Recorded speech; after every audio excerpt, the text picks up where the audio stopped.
Welcome in to the Arkansas Sports Network's Hometown Sports Football Preview, proudly presented by Arkansas Tech University, D3 Auto Sales, and by Metcalf Trucking Company.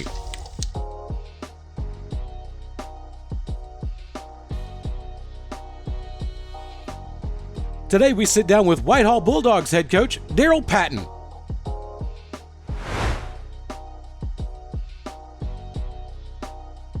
This Pigskin Preview is sponsored by First Community Bank.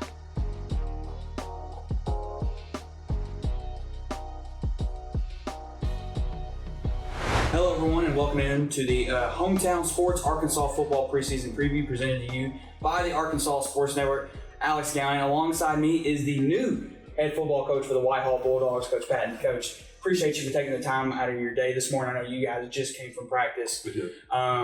There's a lot to talk about when it comes to Whitehall. A lot of changes for you specifically. You've won many state championships all over the state of Arkansas. I want to first, before we talk about kind of this team and this upcoming season, I want to talk about the transition from your last school. You came from Little Rock Southwest, correct? Correct. So how was that transition from being head coach over at Little Rock, now coming down? It's not that far of a drive from Little Rock to here, but how different is it going to be now coaching Whitehall? It's night and day different. Some great people at Little Rock in the Little Rock School District, awesome guys. But it's a new program. They're still trying to feel their way and find their way, and it's just the support was tough. It was tough there. It was a very tough job, but it was something I enjoyed starting from scratch. Yes. Trying to build something and getting on the right path, and I think they were getting it. They got it there going, but. Coming here to Whitehall, you got a program. It's the best program I've taken over. Really? When I was at Bryant, that was a program that for 49 years, that averaged 3 wins a season. Yeah. And so we had to go in there and lay the groundwork and build that up. And I think they built, kind of started something there in the late 90s that's still going on today. When I went to Fayetteville was a baseball school. Mm-hmm. We went in there with the same approach. We're going to work hard. We're going to be positive. We're going to try to get kids to fall in love with the sport. And we did that. And then we went from basically trying to make the playoffs to winning championships. And we were able to win 4 championships there at Fayetteville and play for 2 more. And so today, you look at Fayetteville today, I mean, that's a program that's on good firm ground. Yes. I went to Bauxite. Bauxite was, at that time, we were struggling. Mm-hmm. They had grown really fast in a short period of time. And went from 2A, which we were dominant, 3A to 4A, and we were the small fish in the big ocean. Mm-hmm. And so the first year at Bauxite, 2015, we were 12-2 state champs. First year at Bauxite, we were 0-10. And we started 17 sophomores. So you're talking about humbling and tough situation. But we turned that 0-10 to 2 years later, we were ranked number 1 in 4A at one point. And we were 9-2 for the year, and so I think got Bauxite on a good position to where they're at now, and I was very content and happy being at Bauxite to retire. Mm-hmm. My grandkids, they all lived right there in about a 5-minute radius, and when Little Rock Southwest came to me, Mike Poore and John Daniels, I turned them down 3 times when I did take the job. It was to build a program. Mm-hmm. And that's what we try to do. But they had changes in superintendent, changes in principal, changes, in the structure of Little Rock Southwest. And I knew after last season it was time to kind of start looking. And the way things happened, Whitehall was open, and I started talking to them, and I could not be happier. And like I said, it's the best job I've taken over as far as tradition. Mm-hmm. It's a school that They've over the last 23 years, they were 16-6-1 against Sheridan, their arch rival. They had 16 winning seasons, and they had 2 or 3 that they had won 9 or more. And so we have a chance to do something special here. And we got great coaches, great administration, great community support, great parental support. Kids have bought in, and we're excited about the future. It feels like you are known for rebuilding programs. You've rebuilt several programs like you just mentioned, but it feels like you don't have to rebuild this program. No, it's not a rebuild. Yeah. It's we're trying to take it over the hump. Yes. Last year, winning 4, they were close to winning 7 or 8. Mm-hmm. They were really close. So you had a lot of tragedies, things last year that happened that it was just tough luck. I mean, we just couldn't get over the hump. And this year it's been really smooth, and the kids have bought in and working hard. I'm not going to sit here and say that we're the most talented team in the state, because we're not. I'm not going to say that we're the biggest team in the state, because we're not. We're the fastest team. But they're working hard. They believe. We're getting better every day, and I'm excited about seeing where this program can go.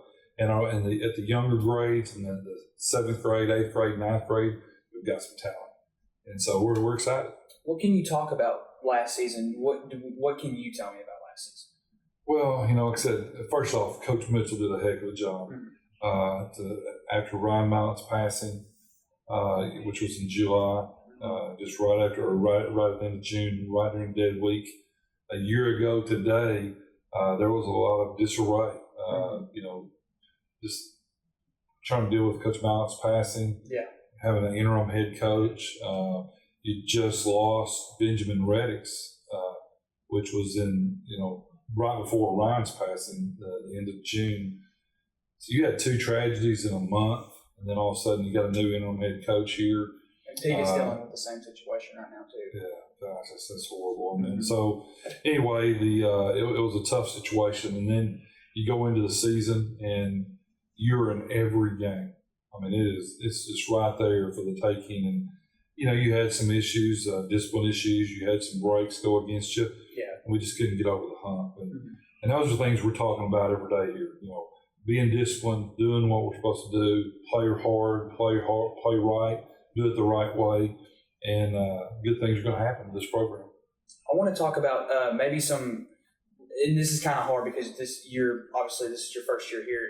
What can you tell me anything about some returning players, some returning juniors that are now seniors this year? Yeah, without a doubt. Like I said, I've been here since the first of the semester. In January, and so that was huge having a whole spring with them. Mm-hmm.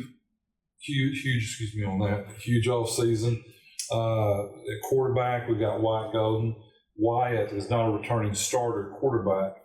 He was a punter last year back at quarterback, but he's got a chance to be one of the better quarterbacks that I've coached when it's all said and done. That's saying a lot. I've coached Austin Allen, Brandon Allen, some great quarterbacks. He works hard. He's getting better every day. Still makes some rookie mistakes. Of course. But he's a kid that's very coachable and can learn. You got Kylan Davis, who was a backup running back last year, who's already been offered a couple scholarships. He gives us a Marshall Falk type kid at running back who can catch and run. And he's a good blocker. So he can do a little bit of everything. At receivers probably our deepest position. We've got Chris Joe, who is returning starter from last year. He's got a couple of offers under his belt. He's a big kid, 6'3", 195, can run.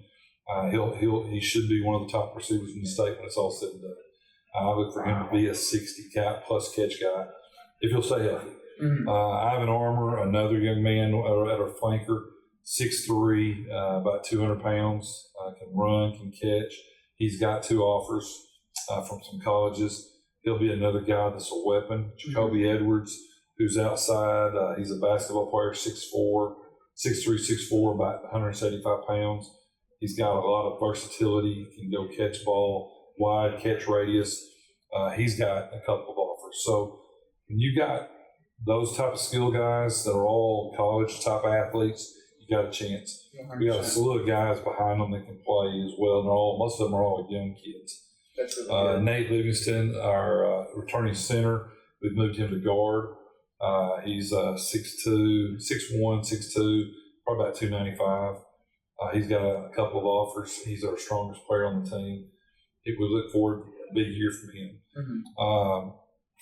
Maurice Biggs, who was another returning starter towards ACL, it's a big loss because we're going to miss him this year. But he was about 6'3", 295. He'll be a college star player. Okay. So now surrounding those guys, we've got a lot of guys that are first-year starters. Mm-hmm. Like to be seen, but they've all gotten stronger. They've all got bigger in the off season. They're all coachable kids that are trying hard. So I think offensively we can be really good. We run a spread no huddle offense. We're multiple.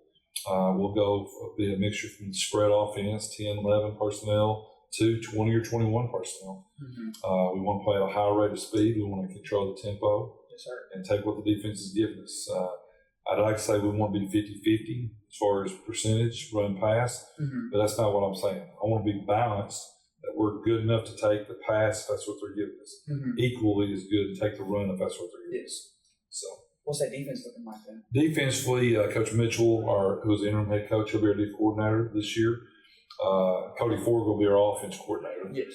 But Coach Mitchell, we're going back to kind of what we did in 2019, 20, 21, Coach Boding.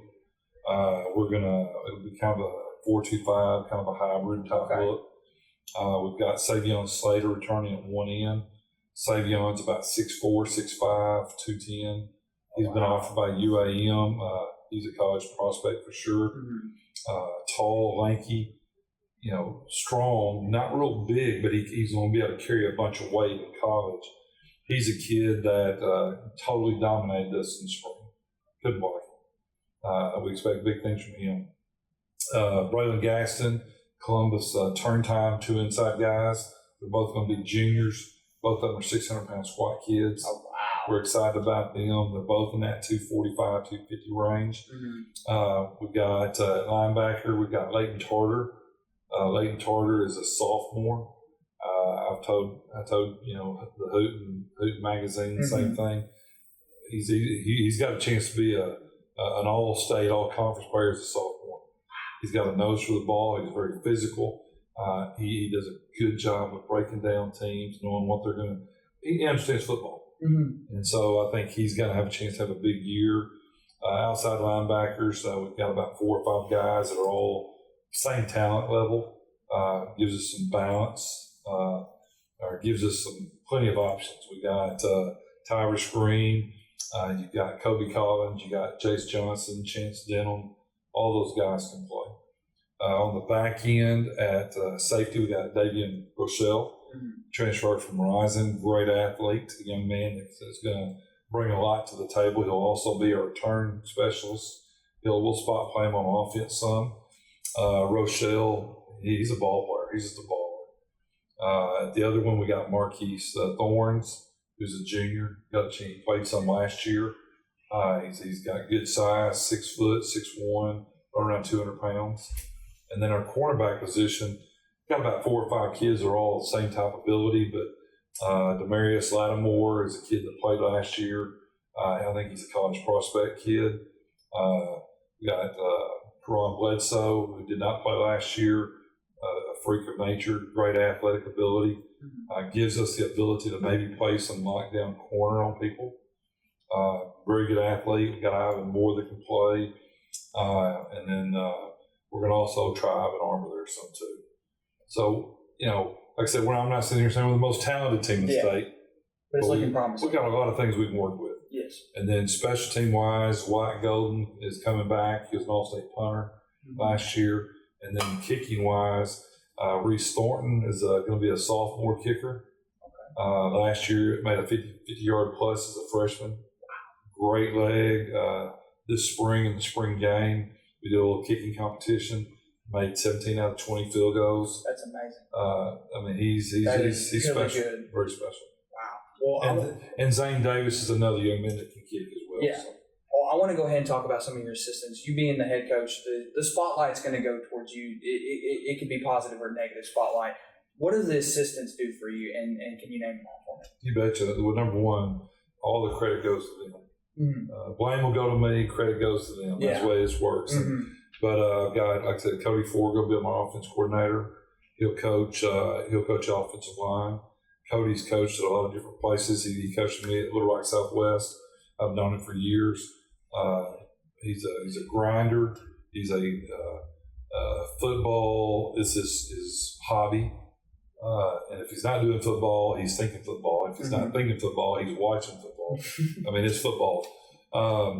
So you're not going to see him playing golf, none of that. But Cody Ford will be our offensive line coach, offense coordinator, and also assistant head coach. Hunter Vincent will move from defense coordinator over to the offensive side of the ball. He'll coach wide receivers. He has a co-offense coordinator title as well. Really kind of his background is going to be more in the passing game. Lee Smith will be our running backs coach. He'll also be a technology coordinator for us. Okay. Because when you're old like me, dinosaur, it's pencil and paper. So he'll do a lot of the technology. Jason Mitchell will be our defense coordinator. He'll also be assistant head coach title as well. He'll coach inside linebackers. Ryan Bridges, he'll be our special team coordinator. He'll coach outside linebackers. And then we've got John Welch will coach defensive backs. He'll be working he's our conditioning coordinator. And then Dylan Bowler is also, he's coming up. He'll coach defensive line. I want to talk about the schedule, and we'll also go ahead and go into conference play. What is preseason looking like for you? Well, we scrimmage on the 20th of August, Stuttgart. Josh Price, those guys do a great job. So we're going to find out real quick where we're at. Yeah, I took a little bit of look at y'all's schedule this upcoming season. Yeah. Y'all got some pretty tough teams coming up in here. We do. You know, we play Sheridan week 0. Yes. Battle of Highway 270. I've talked to a lot of old timers. Talking to Scott Ray, who's on our school board, and some other people, and they've all said the same thing. They all support me, win or tie. Losses, they're going to be on me. And that first one's right off the bat. Yeah. They want the trophy to stay here. I get it. I've coached in a lot of big rivalry games, whether it's Bryant Benton, Springdale, Fayetteville, you know, Little Rock Central, Little Rock Southwest. So I understand the importance of it. And we're not going to shy away from it. That's one we want to win. And it's going to be a challenge. Kevin Kelly, those guys do a great job. So we're excited about that. And week 1, we'll come back and we'll play Warren, Bo Hembry and them. Yeah, Warren's going to be in the ASN Classic coming up. Yeah. And so we've seen them in the summer at team camp. And Bo does a great job. One of the top, probably top 5 active winningest coaches in the state. I've been around long enough to know when he first started. We talked about a job at Bryant at one time. So. But Bo does a great job. They've got unbelievable skill players. They've got a chance to make a run at this 4A title for sure. Then we play Morrilton, Cody McNabb. Yes. Week 2 here, our first home game, and it's going to be a huge game. Cody does a great job at Morrilton. They were young. This year they're going to be a veteran team, and we've got our hands full. So, it's one that we could we get some breaks. We stay healthy. We could be 3-0. We don't get some breaks. We don't stay healthy. We could be 0-3 or somewhere in the middle. I mean, that's a very tough non-conference schedule. Yes. What's conference looking like? I know you guys play teams like Joe T. Robinson is in there. I took a little bit of a look at it. Conference, it does look pretty tough for y'all. Yeah, it's a good conference schedule. No doubt about it. 5A in general is, in my opinion, it's a pretty solid division. Well, I wouldn't call it very competitive. Right now, you got the University of Parkview and everybody else. So, University. It's going to take a Hercules type effort for somebody to knock those guys off. Now, it can happen. Crazier things have happened. Yes. But Parkview is definitely where you start. As far as the 5A Central, I think you got some really good teams. Yes. You start, I think, probably with Joe T. Robinson. Todd does a great job. I've coached us at Blackside in the same conference with him for years. He's got some kids that's moved in there, some talent. They're going to be tough. We had to go to Joe T. That's not easy to do. Yeah. You got Maumelle, which Maupin's over there, but they've got, I think I've heard, up to 28, 30 move-ins, transfers. CAC, Southwest, North Little Rock. That's going to be a tough challenge playing in Maumelle. You got Pine Bluff, which is our big rival at the end of the season. You can't find a better coach than Michael Williams. Michael does a great job in what he's done at Pine Bluff to kind of restore that tradition and get them back up at the top. They've been for 50 years, 100 years. It says a lot. So those 3 teams are going to be tough, no doubt. Let's say anything about the other teams not being, because they're all good and right. Zach Clark, one of my former assistants, does a great job at Searcy. Offensively, we're not going to see a team all year that's going to be schematically as good as they are. They're going to be well coached. BB, Coach Bigham, they did a great job there. What he did at Gentry, Coach Forger coached with him, so he speaks very highly of him. He'll make them very competitive. Coach Hurd, at Chapel, I know it's a tough job on paper, but he's one that can come in from Pine Bluff, can rally the troops, get them to buy into that tradition that they've had there. That's going to be a tough one. I'm trying to make sure I don't forget anybody. Let's see. I'm pretty sure you guys played Jessieville. Jacksonville, yeah. Eric Allen does a great job there. We've seen him in team camp. Those guys have really picked it up, and to do what they're doing is really good. So they got some athletes. So the goal is for everybody. You want to find at least 4 wins in conference. You find 4, you're going to be in the playoffs. Yeah. If you got 3, who knows? You might, but 4 will get you in. So, having said that, you got 3 teams that are going to be playing the top 10 in the state in 5A. You'll have the other 4 teams are all fighting for that other 4th place position. Yes. We've asked every single coach this season for the Whitehall Bulldogs will be successful if stay healthy. I mean, I think that's probably everybody's. I think everybody's going to tell you the same thing: is you got to stay healthy. We got good players. We're not deep, and so if we have some key injuries on the offensive line, that could be devastating to us. If we have some key injuries at quarterback or linebacker, that could be crippling to us. So I think number one, stay healthy. We got to. Legendary football coach in the state of Arkansas, Coach Patton. Thanks, Coach. I appreciate you for the interview. Appreciate it. Whitehall Bulldogs, ladies and gentlemen, is going to be a not miss team this year. You guys are going to want to check out the Whitehall Bulldogs. Some serious things happening in the 5A conference this upcoming season.